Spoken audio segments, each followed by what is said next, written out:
How is everybody doing today? Welcome back to Boys in the Zone. This podcast is brought to you by the Grid Network. That is GRYD Network. And without further ado, we've got a longtime friend of the show, Falcon Double Zero, and the new man on the block, Terrence Parsons Jr. Welcome to the show, guys. If you have not already, go check out Real Talk by Capers and Parsons podcast. That is TP's podcast, where he talks all things Cowboys and a little bit of other sports as well. And man, it's a pleasure to have both of you guys. Falcon first. Let him shout yourself out on Twitter real quick. No, that's not going to happen. That's a bad idea. I have bad takes on everything. We all know. No, It's he just does not. He's always in the spaces. FAOKKON00. Yeah, you'll find me in Twitter Spaces riling people up. That's what I do. There we go. And TP. You can find me at T Parsboy on all social media, Xbox. The podcast is right down at the bottom, the header. There you go. We're gonna get ramped up for training camp, but can't wait. A lot of good content coming. There you go.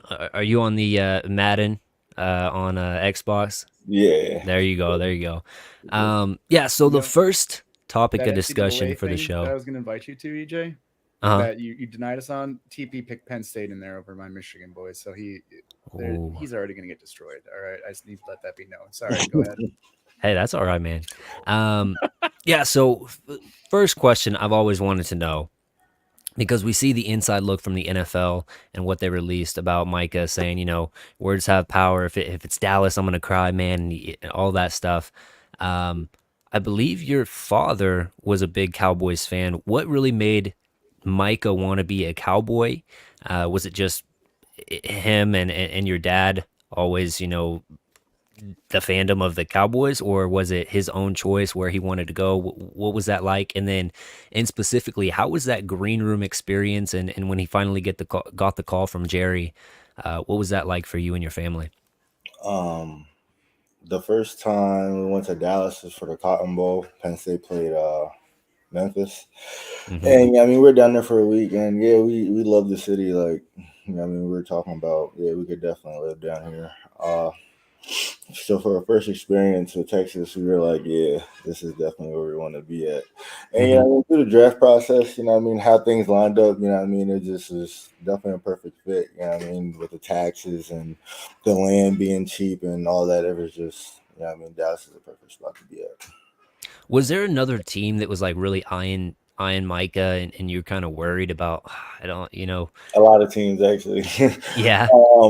The Lions for sure. It's crazy because they actually got good. Yeah. But the Lions, the Eagles, the Giants. Why? Sorry, like why was the Eagles like a no go for Micah? You hear all the people on Twitter always like Micah's from the area. We want him on the team that are Eagles fans, and I don't think that they realize Micah never wanted to be in Philly. He never wanted to stay home. Kind of talk about that a little bit.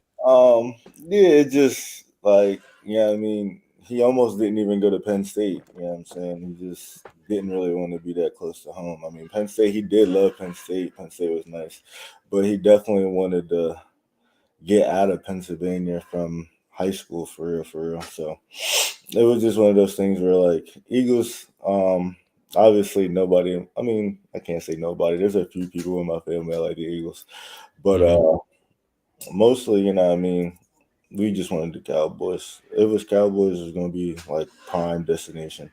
Didn't really think about going other places. I think Denver was like, okay, we might be able to go here too. I wouldn't have forward for that. Hey, that would be a good little fit following Von Miller's footsteps there for Micah as well. I had another question about Micah in specific. Since I have his brother on the podcast, I might as well ask it. He has a little scar above his eyebrow. Is there any funny story associated with that, or is it just kind of something random? How did you give him that scar, TP? That's what he just asked. I'm pretty sure he hit his head off a bump bed. That sounds like me as a kid. It was like he had to get stitches and everything. It was like there you go, 4 or 5 for sure.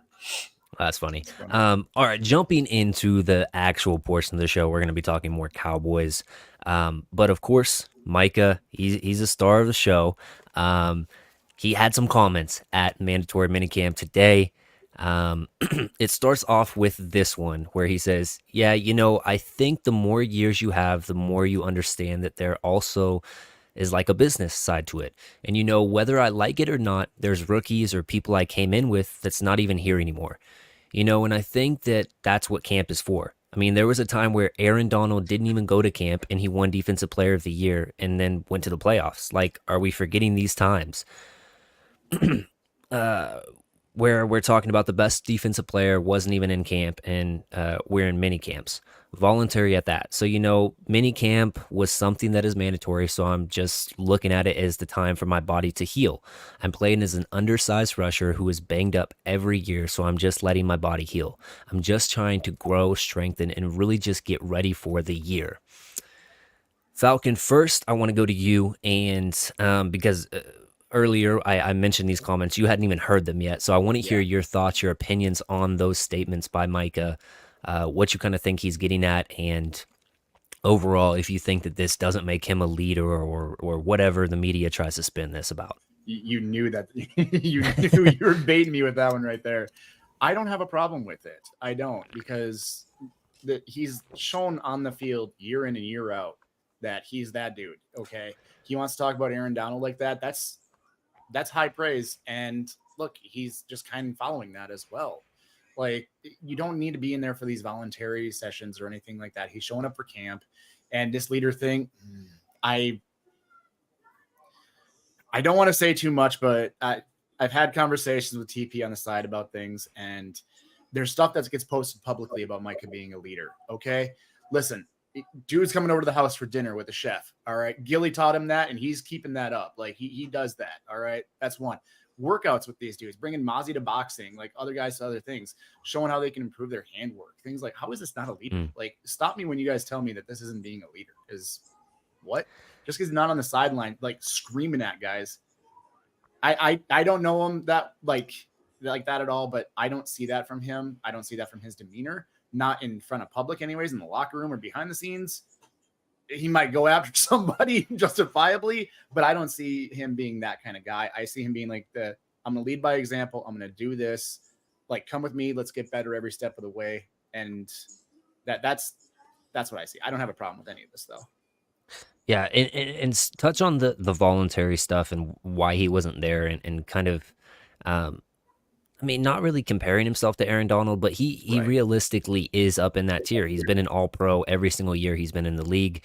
He is that dude for this team on defense. So, rightfully so, he's going to, kind of carry that that torch for our defense, and just the understanding of, this stuff is voluntary. I'm trying to focus on me so I can be the best I can be for this team.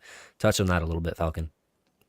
Well, yeah. So when we're talking about this again, was the media ever up in arms about Aaron Donald not being there for this? Like, for these OTAs? I don't remember ever hearing about that. Do you? Either one of you guys? No. So what does it matter? He was there on days where he needed to be. The whole I'm an undersized rusher, he gets beat up. Like, let's pull up the tape of that Miami game, dude, where he's got 3 guys draped all over him, holding him, pulling him back. You're going to tell me that you're not going to get beat up a little bit doing that, and you want your body to heal fully? I don't know. I guess I can't really say anything more on it besides voluntary is exactly what that word means. You don't have to go to them. Yeah. No, that was a good point. TP? Well, like, I'll be trying to get people to understand, like, football is a long season. What you go through on Sundays, it takes a lot to recover. So, like, on the off season, if you're not supposed to be there, mandated to be there, I just feel like if it's voluntary, it should just be that. I feel like all the extra, you know what I mean, is just not really needed in some cases. Like I keep saying, if it was an offensive guy, I would kind of understand more. Offense kind of takes more time to come along than defense. Defense is more of a, yeah, I mean, you can kind of click in a couple weeks. It's not hard to learn. It's mostly instinct, you know what I'm saying? Like, and even with a new scheme or whatever the case may be, it's still going to be similar. Still a 4-3 scheme, you know what I mean? It's not that much different.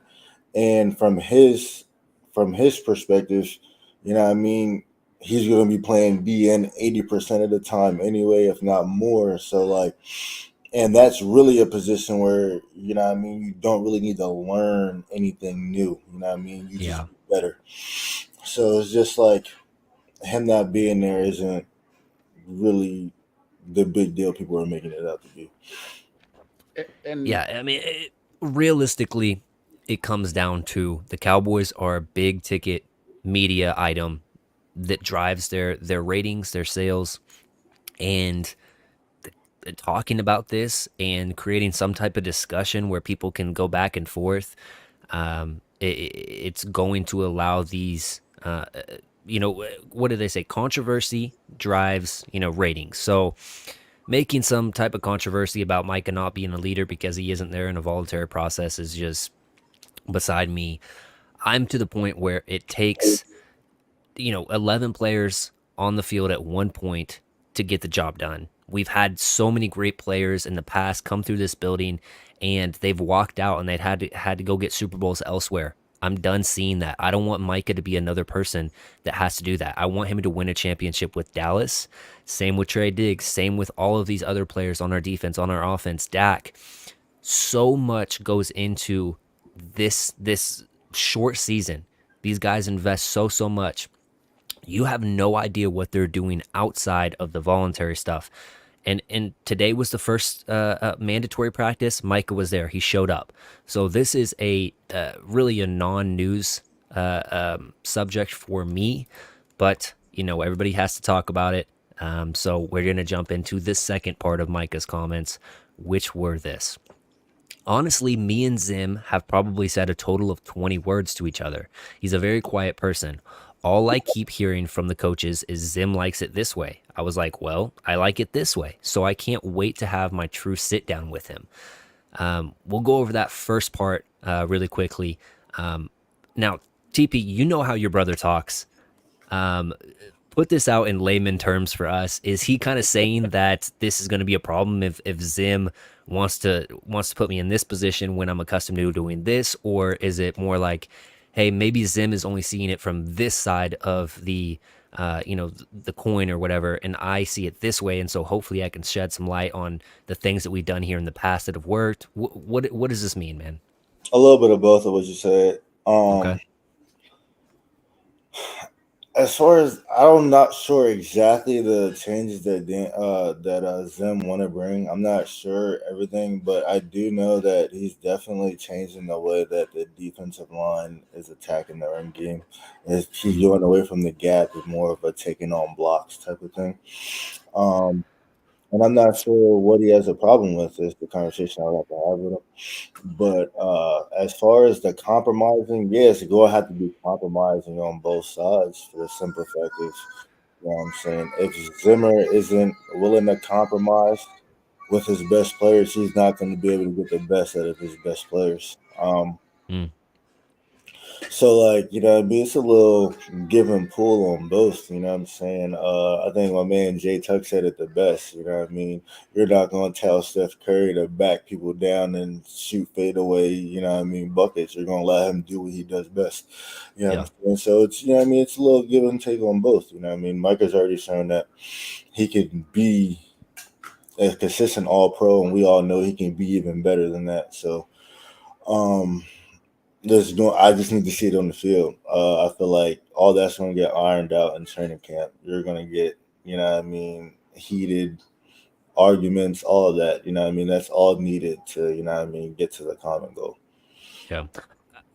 I don't know how much you talk to your brother. I mean, obviously you guys talk, but how does Micah feel he is as far as a run defender at this point in his career? Does he feel like that's his biggest weakness and he needs to make drastic improvements on that? Or is it because he's learning D line again, going from linebacker up to the line? What's the thought process of that? And how is he trying to get better in that aspect of his game? I mean, he kind of hit it on it in the interview. Like, he knows he's undersized, you know what I'm Yeah. saying? And it's not really much you can do if you're allowing him to stay in that position, knowing teams want to run the ball at him. You know what I'm saying? It's really, I feel like it's a schematic thing, you know what I mean, that I hope they kind of get rid of because he takes a lot of wear and tear that, like, you know what I mean, he doesn't necessarily have to do. Um, Yeah. I think, I think, mm, I want to say, he should gain weight, but at the same time, you know what I mean, he would have to gain 20 pounds. You know what I mean? You don't know what Hmm. 20 pounds on his frame is going to do to him. You know what I'm saying? So it's just like, Yeah. Yeah. it's one of those you kind of just want to keep him where he's at and let him be great. You just have to find ways around what's going on. You know, Um, excuse me. I wonder how much Zim is going to realize. I got another cough coming on. Hold on. Realize that Micah is undersized and to get the best out of him from the start of the season to the end of the season, cut back on some of those rundown snaps and really work on what he's special at so that by the time that playoffs do roll around, he's still healthy, he's fresh, and he's ready to go. Even if that's taking away, 10, 15 snaps from him a game on those rundowns. I mean, I don't know. Of course, we've seen the videos of Micah always wanted to be in and try to get back on the field. So easier said than done for sure. I Um, wouldn't even say that we need to take him off the field. You just have to put him in a position where he's not getting hit by two and three guys every play.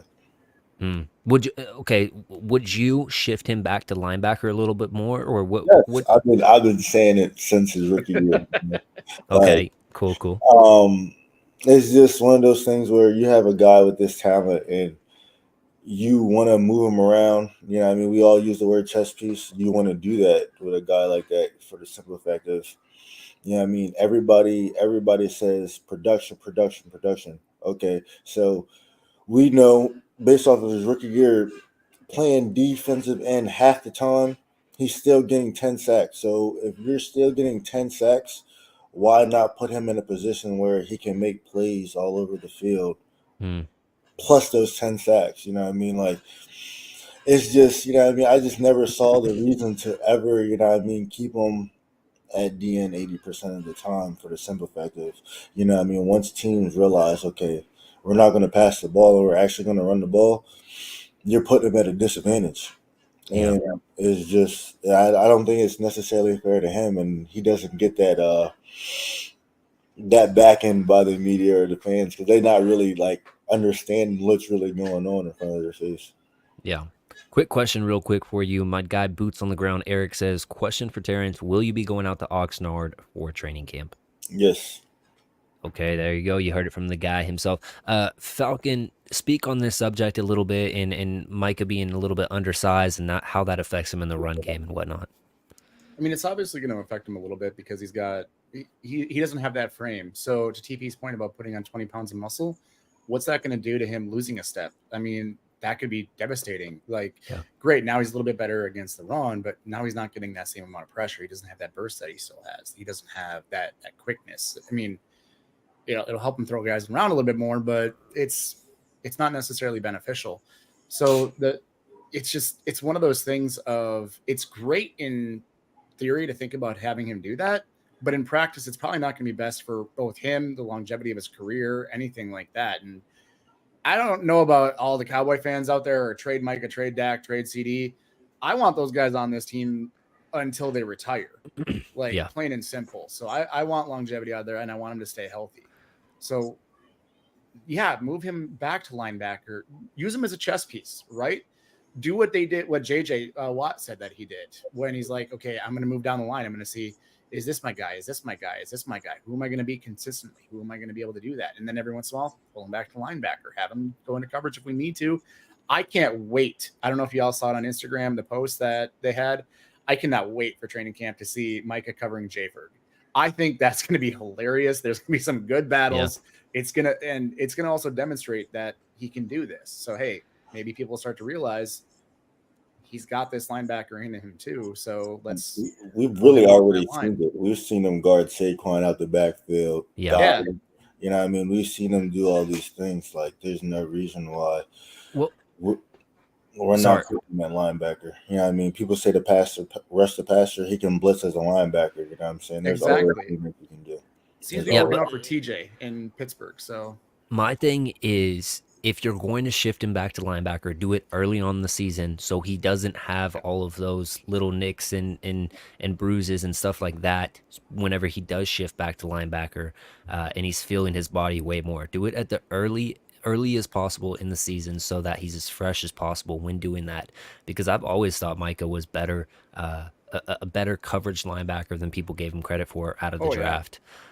So I definitely I can see him. And I don't know about cover like locking down Ferg just because I think Ferg is one of those no, guys. that's what I'm saying. It's gonna Um, be funny. It's gonna be a good battle between those two. but yeah, But and those are two of our main dogs yeah, on this team. I mean, Ferguson's coming up where he's getting that swagger and he's starting to realize like, yo, I'm the veteran in this room now. In the tight end room, I have to hold these guys accountable, but I also have a voice inside the offense where I can start to say some stuff. And that Seattle game, man, if you're not a fan of Jake Ferguson after that Seattle game, I don't know what you need to see from the dude, but straight monster. yeah, that Um, comment too, Micah's comment. I think people are focusing on the first half of that too much. The first half of the first section. If you pull it up and read the last portion of that first statement, he's saying he can't wait to sit down with Zimmer and talk that out with him too. yeah, Like yeah, I people need to be included that in focusing on that. my quote. No, I know you did. And it's like people need to be focusing on that too. They're sitting here being like, oh, he's being like a prima donna or anything. No, he's literally just saying, I want to sit down with this dude and I want to talk it out and figure it out. That's the Yep. veteran coming out in him too. So don't knock that, like praise that, because there's guys that would literally just be like, I know better. I ain't doing this. Mike is like, I think we can be better, and here's how. Like that's what you want, right? A back and forth. Yeah, and going back to the possible weight gains and stuff like that, I know specifically in college, so I would assume in the NFL they have guys that take specific measurements on players and see if they have the frame type to add weight and make it functional play weight and it not in a hindrance to them. So that would be interesting to see what the guys in the building think about Micah adding 5, 10, 15, 20 pounds if he could. I would be worried about him losing his special ability, which just his get off the snap and his bend around the edge is just so electric that um, it would be hard to really jump into that headstrong. But this is the second part of the quote. Defense is defense. I'm pretty much caught up on everything. Coach Gunther was meeting up with me, the run game coordinator. I feel like I was just getting better, getting stronger, and getting faster overall. So, kind of echoing what we were saying about Micah in respects of just him really focusing on him early on in this offseason, getting the rest that he needs to get healthy again and be the best version of himself he can for this team. Anything else you want to touch on about Micah before we jump kind of to the CD talks? No. Okay. The only thing I would say is I would love people to know this, and TP, it's something that you said to me, is people need to understand that winning is great. And then again, this is the quote that you gave me, TP, was Micah hates to lose more than he likes to win. And people do not see that in him. They just see, oh, he gave it. I wish we could see that in him the way that you guys have been able to, because that means a lot. Like that means a lot towards this man's mentality and how he's going to come and attack this season like he has every other season. It's something that really needs to be known more by the fan base, in my opinion. Yeah, like Michael wants to win the Super Bowl more than anything. Absolutely. And I will say, we got to lock this next guy down if we're going to go for an actual Super Bowl run. These are the notable stats over his 4 seasons as a pro: 2 All-Pro nods, 3 Pro Bowls, 395 catches, 5,145 yards, 35 total touchdowns. And oh, by the way, that was without Dak for a significant time. I think it was, if my memory serves me correct, I think at least 12 games, if not more, without Dak at the helm for those stats. CeeDee Lamb obviously did not show up to the mandatory camp today. Looking for that contract. Obviously, the average per year highest paid is Justin Jefferson, now at 35, I believe. Second after that is A.J. Brown. Where do you guys see CD landing? And do you ultimately think that this thing gets done sooner rather than later? I know I said I'm not showing up to mandatory camp without CD's deal. I don't know who cares about me not showing up to mandatory camp, but I had to put it out there because I'm not going to unless CD gets the deal. But regardless, Falcon, You go got ahead that and invite ready too, don't you? yeah, exactly. No, I think he's gonna get more. I think it's not gonna be drastically more though. I think Jerry's gonna pull this Jerry stunt and he's gonna get like 35.2 or 35.3, something like that, to where it is gonna be more. But I Mhm. think he deserves as much, if not more, than JJ does. Like it, he is another one of those players that's just electric. To your point, the numbers kind of speak for themselves in that. I Mm. just I think it's going to get done soon, and I don't blame him for not showing up to camp. Like, what if he gets hurt on the first play where they're sitting there messing around or anything like that? Yeah, I mean, No, we saw one of our best players last year get hurt in practice, Trayvon Diggs, and yeah, so luckily he had signed his contract earlier on in that that off season, offseason yeah, because if not, he would have been out millions of dollars because of all the contracts we have signed from players that are off of the ACL, Gallup, Terrence Steele. Those guys haven't really panned out. So good on Trayvon Diggs to go ahead and get his contract before that happened. Interested to see how he comes back after rehabbing that and getting all the work done. TP, go ahead and touch on this subject about CD Lamb and what you're expecting him to get. I mean, yeah, hopefully we get it done sooner rather than later, but I have a feeling that this is going to go into the Mm, really. season. Give me that's not a some good hope thing to here, hear from TP. you. All right.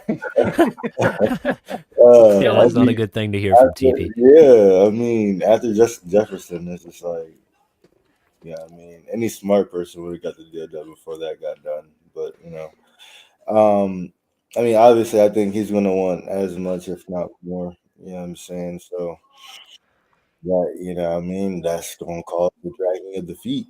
Um, Yeah. so I just hope, I mean, they just smart with it and just go ahead and pay him before training camp because missing that much time during training camp, we just saw it with Zach Martin. Like, there's going to be fall off, and I mean, this isn't a season where we can have that. Yeah.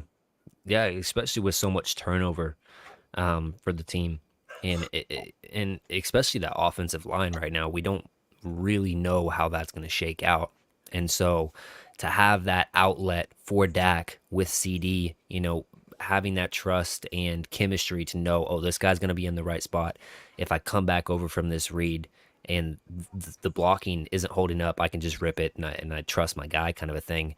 That is huge for this team because I think he had 130 plus catches, 35 maybe catches last year. I mean, franchise record. That guy was the outlet for this team, and he had a huge year.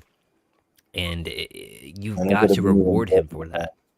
Sorry, TP. What was that? I'm saying it could have been even better than that. Imagine if we played the last 11 or 12 like the first five. Yeah, yeah. A lot better than that. And imagine how many fourth quarters and stuff he and Dak both sat out. Yeah. Um, So yeah, good points. I think that Justin Jefferson legitimately has a shot of still having the crown after the CD deal gets done. Yeah. Um, but realistically, I mean, I don't know where you guys rank him. He's top three for me for sure in the game right now, and I think that without him on this team, it's very scary. I mean, it puts you back in the category of what we had to deal with that year that we traded for Amari Cooper. Yeah. Um, so that wide receiver by committee is not the same. It No, doesn't have the man, same that, ring to it as a Well, running back by committee does. You can kind of get by the running back by committee thing, which actually kind of brings up another talk with Zeke reunion. What's the feeling from your brother and if you talk to the other player, Wanye and stuff like that? How is it having him back? And do you expect him to kind of be RB1, TP? um, I mean, everybody loves Zeke, man. Like, he's a guy. You know what I mean? In the locker room, outside the locker room, he's a cool guy. And I'm pretty sure Dak and everybody was definitely happy to have him back. He was definitely missed last year. Um, and I think he's gonna be RB1, and I think he's gonna have a good year. I think that the offensive line is gonna be better, and I think he's going to have a good year. How much better? I have no idea. Like, I need to see it on the field, but I definitely think Zeke is going to have a better year than what Tony Pollard gave us last year. Maybe not as far as yards, but definitely touchdowns, red zone touchdowns for sure. Yeah. No, I think that was the I agree with biggest that. missing piece. Not having Zeke last year is just not only just a bigger back, Yeah, but somebody that can really stay patient and read the holes. I think that that's underrated for Zeke. Obviously, he doesn't have the same burst as he once did, but he is very good at just reading the blocks and understanding, okay, I can get at least 2-3 yards through yeah. here when it doesn't look like I can get anything, you know? And that dates way back into his college days for sure. Yeah. Jumping over to, oh, sorry, Falcon, go ahead. No, I'm sorry. I was just gonna say the biggest thing about having Zeke back is show an instance where he's really falling backwards. Dude's got the ball, he's always falling forwards. Those short yardage situations, those goal line situations last year, where it was like, all right, we gotta settle for a field goal here. It ain't gonna go that way this year, in my opinion. So I think we're not gonna have a necessarily running back one. I think it's who's got the hot hand between him and Rico, provided Rico can stay healthy. And then I think we're gonna have the gadget plays when we put Deuce in there. I know they're testing him out at slot, but I don't know. I think that's gonna get that boy hurt, honestly. Yeah, Him going over the actually, middle in the slot, but let's talk about that a little bit because that's kind of been one of the points of emphasis. It seems like for Brian Schottenheimer and Mike McCarthy is them utilizing him more as a slot / running back player, and I wonder how. But I feel like through the new special teams rules and kickoff stuff, I think that Deuce is definitely a valuable asset to have strictly for that, especially with Turpin as well.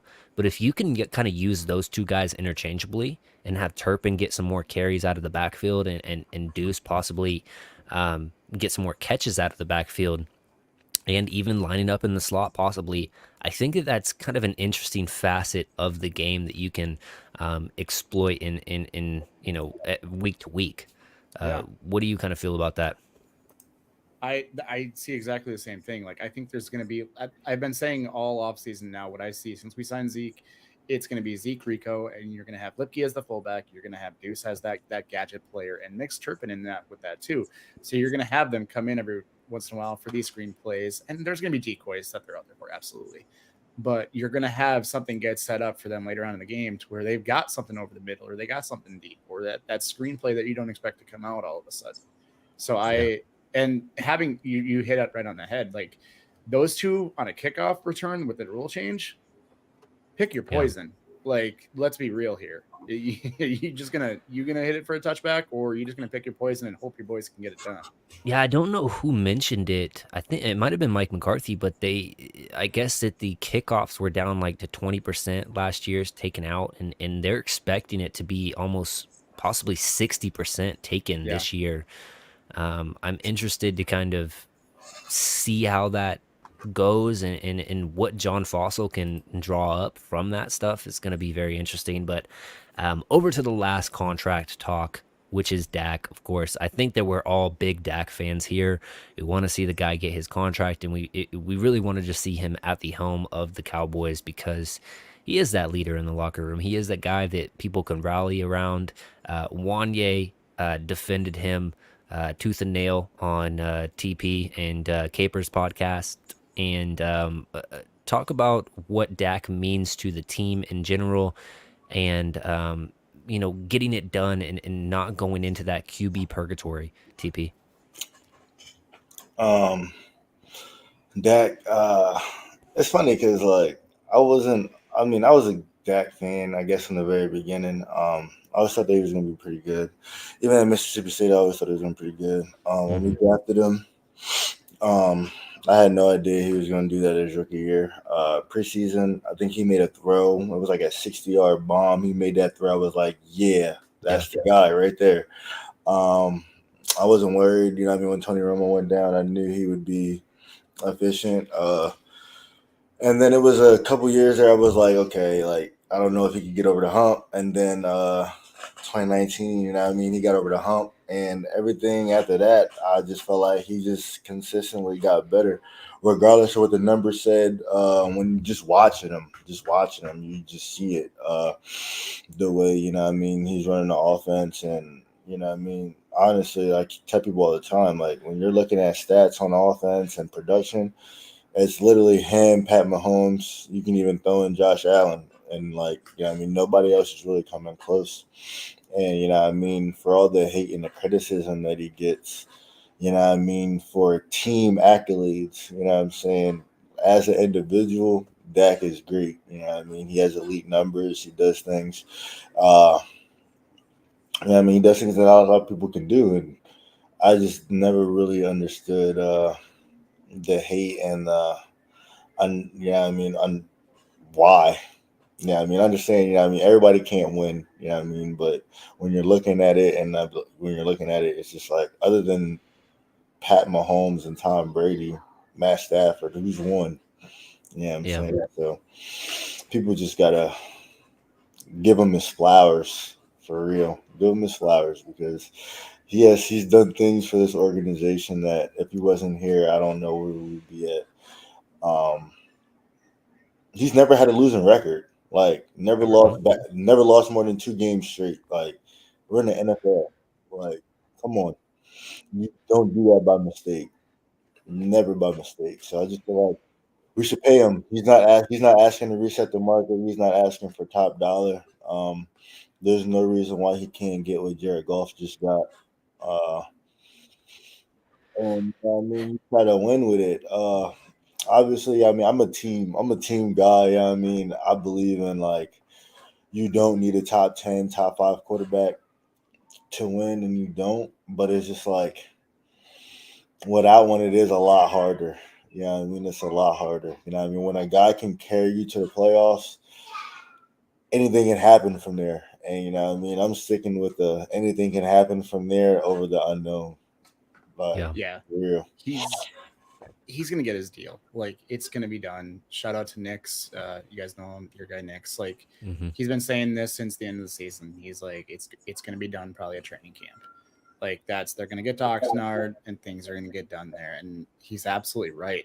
And to your point earlier, Dak is matured to the point where he's in his prime physically and mentally he's hitting that stride now too. You can't throw something at him that he hasn't seen before. And you kind of saw Yeah. that last year. He's diagnosing defenses. He's pointing things out. He's telling for get over here, like all these kind of things.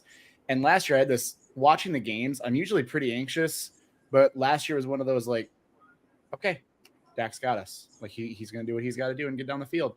More times than not, that actually happened. Like Mm-hmm. Dak put us in a position to win the game. Miami, key example. Dak drove down the field, got us the points we needed.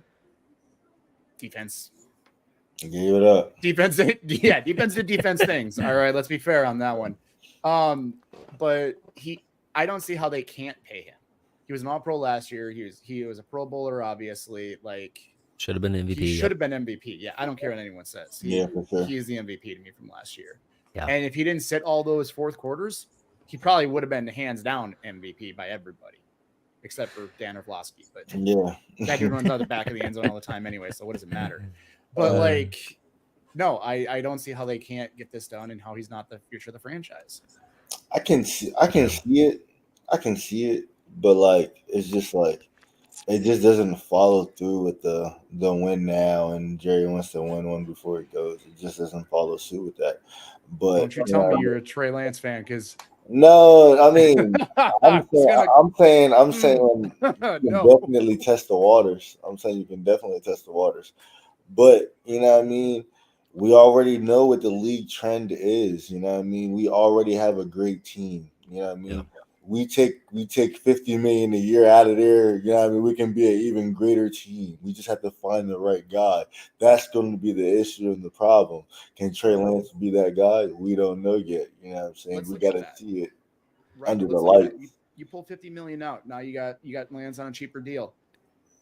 Anybody remember 2016? Didn't we have Dak on a rookie deal? And what do we do? What do we surround them with? Like, yeah. we Hey, didn't spend after that, right? We and didn't that's spend that what, money on. We didn't get anything. We were like, and oh, that's why I'm like I'm all in on giving yeah. that man his Like, money. let's look at this front office and the history of how they operate in that regard. Like, it. That's great. That's what good organizations do. That's what good front offices do. Sorry, that ain't Catboy's strategy. Yeah. I Yeah. don't. That's why I'm saying he got to come back because there's going to be too many questions. If, you know what I mean? What And, you just said happens. I mean, I think that we're on the brink of seeing something that is going to be worth watching and worth tuning into each and every single week in this, second go around with the Mike McCarthy offense, West Coast offense, second year for all these guys. I think that realistically, if you can get something out of Zeke and get some semblance of a run game, there I don't see how our offense can't be better than it was last year. Of course, you're playing harder Okay. teams. Sure, you got the first place schedule. Sure, you've lost some pieces on your offensive line. What is Tyler Guyton on that left side? Is Brock Hoffman starting at center? Is Cooper Beebe starting at center? Who knows? All of those things will figure themselves out. You got 4 under center, and he's more accustomed, more in rhythm with that offense and on the same wavelength as Mike McCarthy. I'm excited to see that, man. Oh, and you factor in Brian Schottenheimer, Mike McCarthy talking about, yeah, we probably should have used Turpin a little bit more. Yeah, we probably should have looked into utilizing this player in this role and trying some things with Deuce Vaughn and as a slot wide receiver and stuff like that. I'm excited. Oh, and Michael Gallup went to my former college, so I like the guy, but he wasn't good enough last year. You don't have to feel the need to play Michael Gallup. So if you can get something from Tolbert, you're looking at a possible plus as your wide receiver 3 as well. So I'm really liking this offense and the idea of things. I'm wait and see on the Mike Zimmer scheme change and whatnot overall, but I'm excited for that as well because it seems like there's more focus on the run, and that has been our Achilles heel so many years, in concession. But man, it's hard not to be optimistic with this team. I know that the early free agency and not bringing anybody in was such a damper on the Cowboys fans' hearts, and Jerry Jones sometimes just needs to hold his tongue, and with the all-in talks and whatnot. But other than that, I do feel good about this team. What are your guys' overall expectations for the team? What is your guys' overall thoughts on how good this team is and can be moving forward in this season? Let's start with you, Falcon. I still think they're a double-digit win team. Honestly, I do. I still think that you're looking 11, 12 wins. I don't think that's unrealistic. Sure, we lost people. I get it. It happens to every team in the offseason. Minus Tyler, or I'm sorry, minus Tyrone. Name one person we lost that was actually a big contributor. That someone's like, ooh, that hurts. Like that hurts that he's gone. I would personally say Tony Pollard, but that's just because I think he would be better coming the second year off the injury than he was last year. But I digress a little bit because obviously he wasn't great at finding the holes last year. He was. I think that he heard all of the outside noise about him not being physical enough, and he searched for contact a little bit more last year than he probably should have, and tried to just run away from some people. But other than that, your point is valid for sure. Yeah, and to me, losing Pollard was bad, but that run block is going to be much better this year. When you're talking, I think it's going to be BB up front. I think Steele's going to be better this year, coming back off his second year off that ACL. If you actually watched, you notice he got better towards the end of the season. He was coming back into that form. He started to trust his body a little bit more. And I think with this entire offseason and going into it, he's going to be better, which in turn, Martin's going to be better now because he's not worried about the dude on his left and on his right. He can just do his job again, like he used to. Like, we know that he does. I mean, Tyler Smith, do I really need to say anything? No, he's solid as can be. Probably one of the best guards in the league, if not the best guard in the league. And then we have Guyton. Can he make that switch over? I've been saying this entire time. This offense is going to go as that offensive line goes. If that offensive line can gel early and they get tested very early in the season, very often, I think like the first 3 weeks they're tested. But if they gel, I'm more towards the 12, potentially 13 win category. If they don't gel, things could hurt a little bit for us. Yeah. But then it comes down to that defense and how good are they going to end up being for us, and can they make up for some of the deficiencies? Yeah. So Somebody in the comment section is actually bringing up a good point about using Trey Lance in kind of a like Taysom Hill kind of a role. What are you guys' thoughts on that as well? I thought that's what they brought him in for. Mm. I mean, why not? Why get a guy who's a former top 5 pick and not use him Yeah. at all in any type of capacity? Yeah. No, I think the Cowboys really did a disservice to themselves by not making Cooper Rush the emergency QB and putting Trey Lance at QB2. And whenever Dak wasn't in on those however many fourth quarters he didn't play, seeing what Trey Lance could do. And I know he probably didn't know the offense good enough, yada, yada, yada. But at least you could have saw him in NFL action again for I don't know how long it's been. But now you don't have to wait till preseason this year to really get a feel for what the guy can do. And then if you do see good things, you have, okay, in the back of my head, okay, this is leverage for the Dak contract. This is possibly implementing more plays for Trey Lance in certain situations because we don't have a red zone running attack.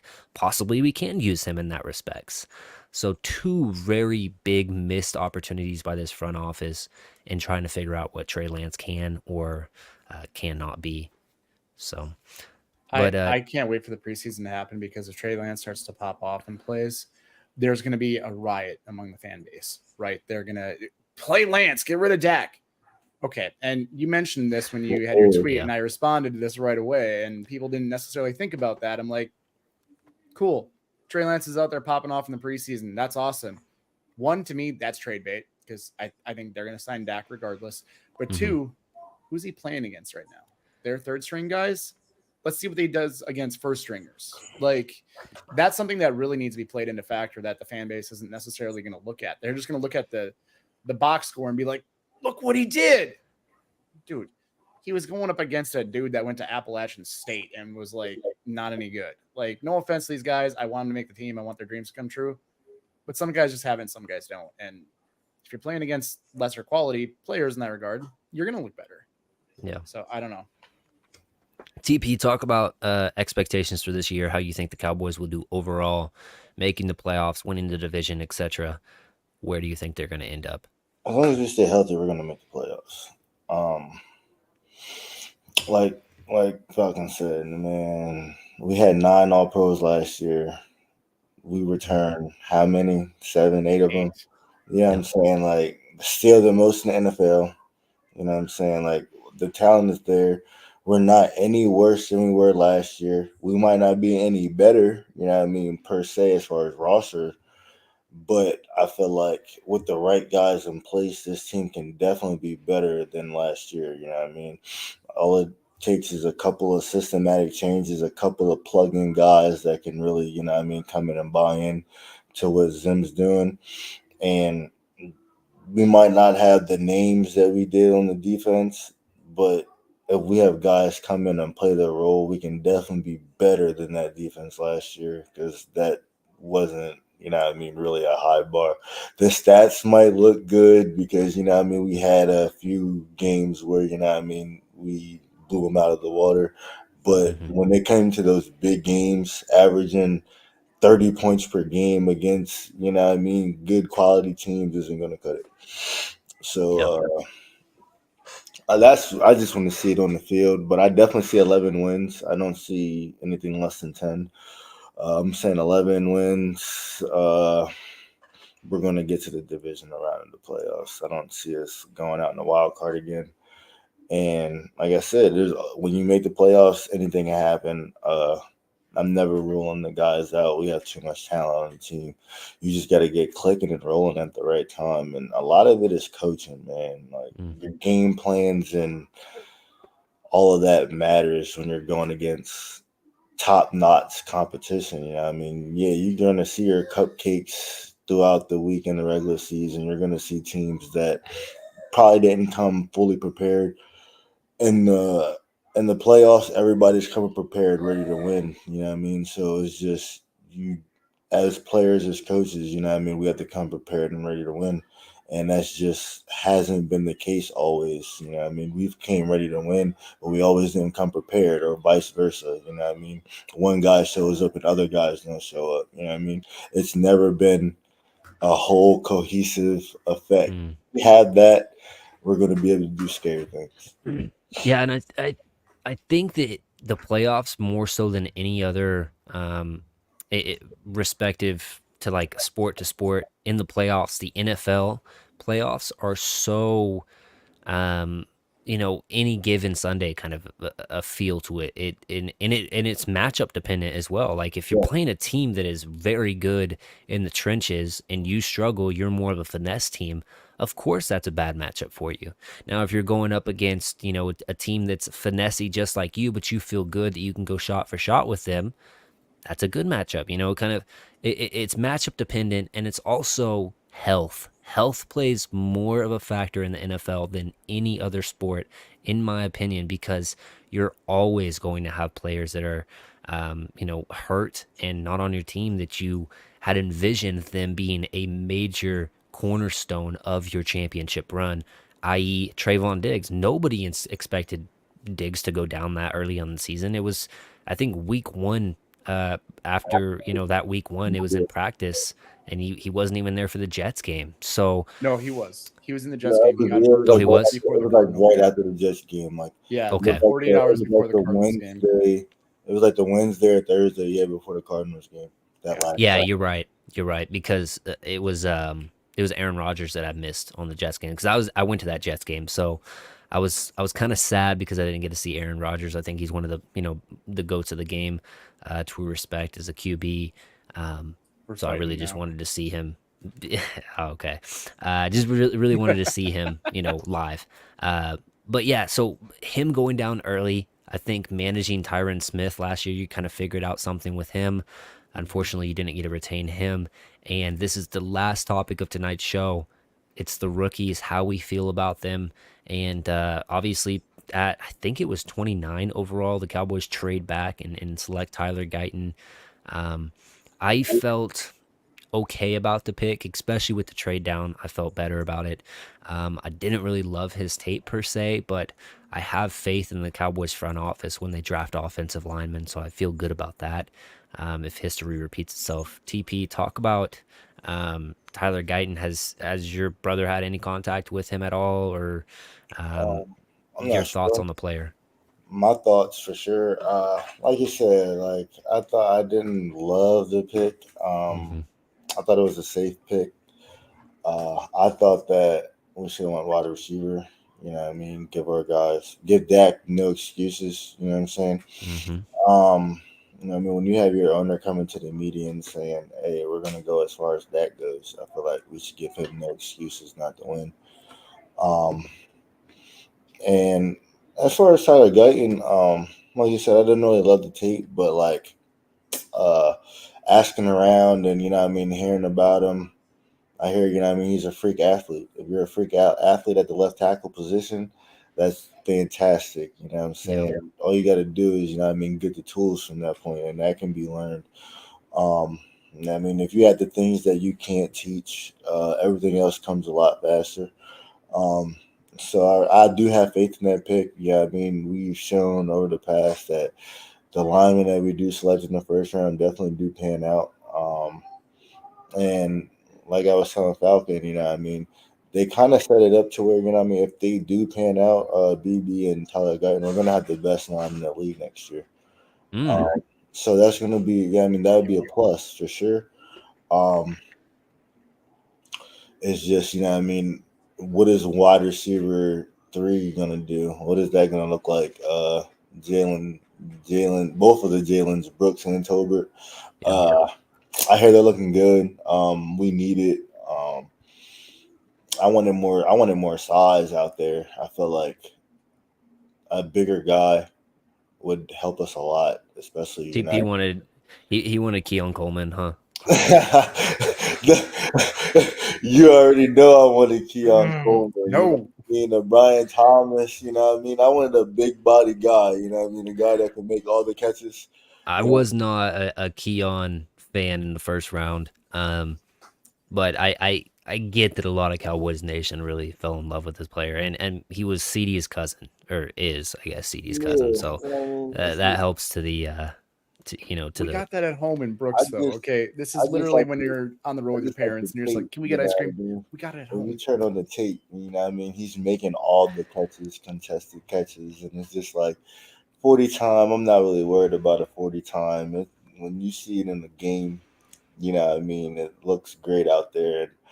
I just wanted a guy, you know what I mean, that, you know what I mean, Dak likes giving chances and throwing the ball up. That's a perfect guy that, you know what I mean, you can give a chance to throw the ball up to. Because, you know what I mean, watching that Packers game, that first interception that Dak threw, is just like, if that was Keon Coleman right there, that's never an interception. If that's CD Lamb right there, that's never an interception. You know what I'm saying? Like, Mm-hmm. smaller guys on the field can get taken advantage of. And I like B Cooks. I feel like he can be very explosive and very good for us. It's just, you know what I mean, certain plays when you don't have that catch radius and, you know what I mean, you're a smaller guy, you know what I mean, you can get taken advantage of out there. Yeah, Uh, but I do like the wide receiver, Flannery. Flournoy. Yeah, I think he's gonna be a player for us. I think he might be a little bit to develop, but I feel like he could be a player that said Do you he's think like he's gonna make the roster the first go around? I hope. I mean, I hope he can. He looks real physical after the catch.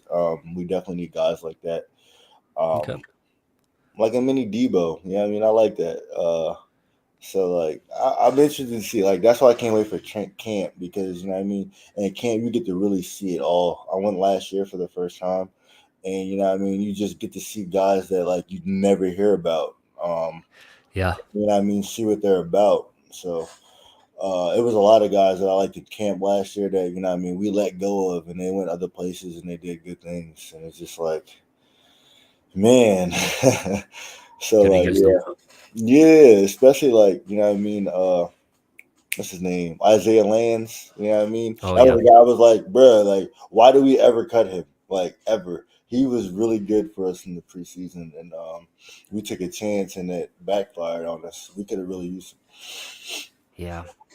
Was there any other rookies that you were excited about in specific Coming in or we drafted? that we just drafted? Um, Pete, he got that home run speed in Okay. our offense. I'm interested to see if he can make the team. Looking at his tape, he looked like a pretty patient runner, and you know, what I mean, when he does see the hole, he has that takeoff speed. Um, with the offense that we're running in that power run scheme and having the thumpers that we're going to have, and you know, what I Yep. mean, Zeke and Royce and Rico, having that home run threat back there is definitely going to be crucial. You know what I mean? That change of pace back. You know what I mean? What Tony Pollard was and was great at. If we can find another one of those, that'd be great. You know what I mean? It takes another need off the board for next year, but I think next year we're definitely drafting running back. Yeah. I'm in complete agreement with that. Falcon, any rookies standing out to you? What were your thoughts on Tyler Guyton pick? And any other thoughts Oh before we get yeah, out of here? oh yeah. I forgot Kalen Carson. I think he's going to be a player There you too. go. I All right, think so steal my too. Yep. He's gonna be a steal player. my pick. Thanks, TP. All right, we're gonna play Madden and I'm gonna make you cry after this. Do either one of you guys remember what happened last time we picked a right tackle in the first round and moved him to left tackle? You guys recall? Yeah, Tyron Oh, Smith was out it? of Did USC. he do okay for us? Yep. Did He did Tyron do play okay right for? tackle that Yeah, first year though. yeah. But still, like we have that history there. I'm not saying he's gonna be him. The biggest thing with the Guyton pick at 24, I would have been like, this was a mistake. And shout out again, Nix. Look, the man knows what he's talking about. If you're not following, you need to. But he's like at 29. I'm good with it. But the biggest thing that I was happy about Guyton with, TP, we talked about this. What happened immediately upon him landing in Dallas after he was picked? He went and got a house and he got to work. Like Yeah. Immediately. There And was no he wanted to be a Cowboy. Yeah, that I think means that more. You know what I mean? That means more. That means you're gonna wear the uniform. you're with pride, playing Yeah. for show more than up. just that paycheck. You're That's playing for one pride thing now, I right? really like to see when the Cowboys pick players that want to be here instead of just using it as, oh, I get to go to the Cowboys, you know, the media is going to be all around me, yada yada yada. No, Right. they have to know what the star means in order to try to replicate what it used to mean. Obviously, the last 30 years it hasn't meant as much as it used to. But getting the players that have a semblance of what it does mean helps try to recapture that moving forward. Go ahead, Falcon. No, and I completely agree with you on that. I think that even okay, let's be fair. If one of these offensive linemen go down, I'm picking up the phone and I'm calling Guyton's dad and be like, "Hey, yo, you available?" Because when he put on that jersey and that helmet, I'm like, "That's our center right there, man. What are we doing?" That dude He looked can, so hyped up. I'm sorry, I had to bring this yeah, up. that He the looked so entire hyped whenever he family. put that helmet on. He looked more excited than Yeah, Tyler. I'm just like, honestly think that Guyton has the ability to be like a Tyler Smith. You know what I mean? A guy that was yeah, real raw, and then you know what I mean, he just got better and better as the season went on. And if that's the case, you know what I mean, having another All Pro at the left tackle position the following year would be crazy. Mm, yeah. And BB, I'm sorry, like Dom out there in Twitterverse as well has been hyping this dude up for years. And yep. I was like, I'd rather have Zach Zinner if we're drafting a pure guard. Personally, I don't have any bias there just because he's from Michigan. But I would rather add him. But knowing that they're moving him to center, nah, BB was the right pick. This dude brings he said it himself. I want to drive people into the ground. Like he wants to pancake people.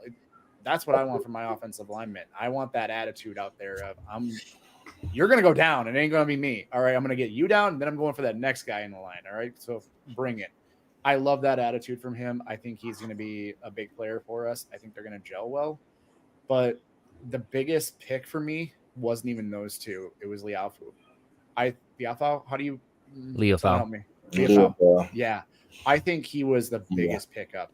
I think him and Overshone are going to be a danger that we have not had on that defense since Datwin. Like Since Sean Lee and the kid from the Raiders, I forgot his name. Ronaldo McLean. Yep, McLean. Yeah. There you go. And the only That was difference a is good duo. hopefully this version of Sean Lee can stay healthy. Yeah. But we're talking like honestly, we have not had a good linebacking core in a long time. And you got those two out there, not to dog on Clark. I think he'll be okay. I think he's going to be better and better each year. But Overshone had me as probably the most excited pick from last year. It hurt when he went down. I was so sad about that. Yeah. And I think he's coming in with something to prove. And I think he's playing with a bigger chip on his shoulder than people realize just because he wants that number 0 and Jerry won't give it to him. So I think he's pissed about that and he's trying to get that number. All right. That's one. And Well, then I you think also that Wanye also in the interview you guys did with Wanye, he specifically brought up Demo as a player to watch and a guy that is he's gonna be a dude is what he kind of said. So I'm excited to Yeah, see what that guy has. he was really active in training camp last year. He was all over the field. It was like we had Mike at linebacker, low key. Oof. Without the blitzing ability, but like as far as like being around the ball and you know, what I mean, being out in coverage. I think he even intercepted Dak like once or twice. Like, he was just really a player. So like when he went down, like I knew that was gonna be a big Mm. blow. Like and then, you know what I mean, for our linebacker could have ended up exactly how it ended up, you know what I mean, going into Green Bay with one active one. You know what I mean? It just sucked for real. Yeah, I think that's. I'm trying to think. I think that the Niners had, you know, 3 All Pros at all 3 levels as well. Hufunga being the back end, but if you add an All Pro kind of linebacker into the Cowboys mix of Artie Micah and Diggs, Bland himself, you feel really good about all three levels of your defense. So, and you have a good chance of it being a couple different guys. I mean, Damone Clark having to play that middle linebacker role last year wasn't advantageous to him. So shifting him back to weak side could help him. Demo coming in and just having that hunger to get in there and learn and just get his first real taste of NFL football. And then, like you mentioned, Maurice Leofau getting in there as well and seeing what he can do. You got some potential there, and then you've got a savvy veteran who's already been in the Zimmer scheme in Kendricks. I really like our Yeah, I think he's linebacker gonna core. be. I think he's gonna be the glue for us. Honestly, Absolutely. Kendrick. Yeah, I think he's gonna be the glue for us. I called it. I called it when we signed him that he was gonna be coming because you know what I mean. Yeah. It was the only thing that made sense. So yeah, I think if he can do for us what Stephon Gilmore did for the DB room, we're gonna be in really good shape. That's a good point. I don't know who it was that. Oh, I think it was Wanye. He talked about how much he learned from Gilmore just off field, and Mm-hmm. and how much that meant to him, just being a leader and kind of taking him under his wing a little bit. And so, yeah, if we can get another kind of Gilmore type of leader in that locker room, that's going to go Even such a Brandon long way. Cooks, I feel like Brandon Cooks was like Yeah, bench. with Yeah. Tolbert. Yeah, you know what I'm Yeah, saying? Like that veteran leadership. And Um, you're mentioning Gilly, like, hey, I why is he not in the I locker wanted room right now? what's that? Why is he not in the locker room right now? Well, here's Like, so you made the comment to me and we were cheated from having mm-hmm. that duo out there, right? And that trio really with Bland as well, because anybody that watched Bland his rookie year was like, he's a dude. Like yeah, led the league from interceptions the minute he started playing. Like, okay, that doesn't just happen. Okay, breaking the pick six record, that doesn't just happen. You've got to be a dude for that, and yep, he is. But I'm wondering if Gilly is actually potentially going to come back if they see that Diggs is not close to 100%. Now, even yeah. an 80% Diggs to me is better than 100% most cornerbacks in the league. Definitely Like James there's, Bradbury. yeah. Well, all right. I said cornerbacks, not ghosts. But when we're talking about this, like, do they bring Gilly back for that, knowing, hey, we may rest Diggs for a couple of weeks here? Granted, he got hurt early in the season, but it's not worth it to rush him back. It's not. Yeah. And I kind of changed my stance on this before. I was like, he ain't coming back. They ain't gonna sign him. But now that camp is starting and he still doesn't have a contract out there, Yeah, I'm and sitting there like, another maybe. thing to look at is Gallup's money has gotten off the books now. Exactly. So Yeah. you have some money to work around if you did want to bring back Gilly. I think it's really hinging upon Mike Zimmer, and how he feels about Gilmore. And one thing I will note, Mike Zimmer is accustomed to working with these older veteran cornerbacks in the past. We've seen it with Pat Peterson. We've seen it with Terrence Exactly. Newman when he went over there. And he's gotten good play out of those guys that have kind of been labeled as, okay, they're past their prime. So interesting thing to keep an eye on a little bit.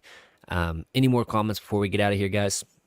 No, I just gonna say if you do bring Gilly back and in that scenario, Jerry hires somebody that goes to every single game and just calls him old before he walks into the stadium. That's all it's going to take. Done. Gilly going to go all pro level on everybody. We good to go. But otherwise, no. I'm excited for the season. I'll see Absolutely. you at the Ravens game because I am 100% going to that one. You're gonna go to that one. TP, yeah, are you I'm gonna there. be at that one? I'm at every home game. There you go. All right, Yeah, show up. I'm looking to get some better tickets than I formerly told you, Falcon. Anyways, if it is your first time on my side of the show, please do leave a like, hit that notification bell. I do a new show every single Tuesday, bringing in a new guest, and it's a fun time. Cannot thank these two guys enough. TP, Falcon, it's been a pleasure. If you guys want to, real quick, shout yourselves out one more time, and we'll get out of here. Go ahead, TP. T Parts Boy, all my socials, Real Talk Podcast on all major socials, TikTok, Instagram, Twitter, YouTube. Tune in. Like I said, we got great content coming this season, man. Great content. There we Not gonna go. plug your Twitch. Come on. No, I'm kidding. Yeah, bro, we got to get those Madden streams. Come on, man. Oh, they're good. They're good, and I Boys can't too. wait for the NCAA 25. Oh yeah, I can't wait either. You're going we're a down. month and some change away. Yeah, I can't wait. I'm buying an Xbox just for this. I want you to know that. I'm picking it up tomorrow. I'm buying an Xbox just for this, and Michigan beating Penn State. That's what it's going to happen. I don't think that's going to happen. Not right away. All right. EJ's too scared to come into the competition with us. I get it. I just don't play games like that anymore, bro. I pop in like my N64 when I really want to get going or something, bro. Play those old Mario games and Diddy Kong Racing and stuff, bro. Man, no, go ahead, Falcon. That's just Falcon 00 on pretty much everything. You see that name, it's most likely going to be me. Awesome. Well, we'll catch you guys next week. Thank you for tuning in, and peace. Later, man.